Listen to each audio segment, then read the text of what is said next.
Nagtipon ang mga atletang naghandog sa bayan ng kanilang buhay sa 2009 Philippine Sports Writers Association Annual Awards. Sa pangunguna ni businessman Manny Pangilinan na itinanghal bilang Sports Patron of the Year. Para sa kanya, values at ethics ang pangunahing dapat matutunan sa larangan ng sports. Yung mga natututunan mo sa sports is instructive for life, di ba, sa buhay. It develops character, develops a person.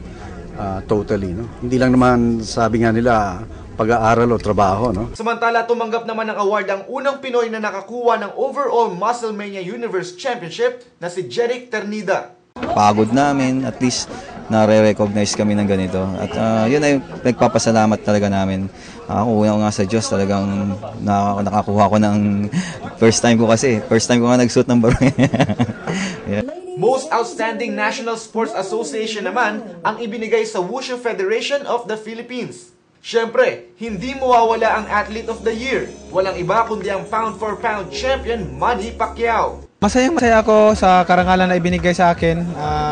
Hindi lang ito ngayon, noon pa. Talagang walang sawa silang sumuporta sa akin at sana hindi sila magsuporta sa akin at ipagdasal nila ako this coming May 2nd para sa nalalapit kong laban kay Ricky Hatton.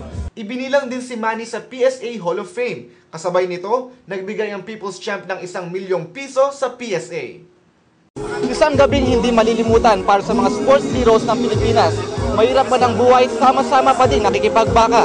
At sa tulong at awa ng Diyos, may gold medal na naghihintay. Ramty para sa Sports Update.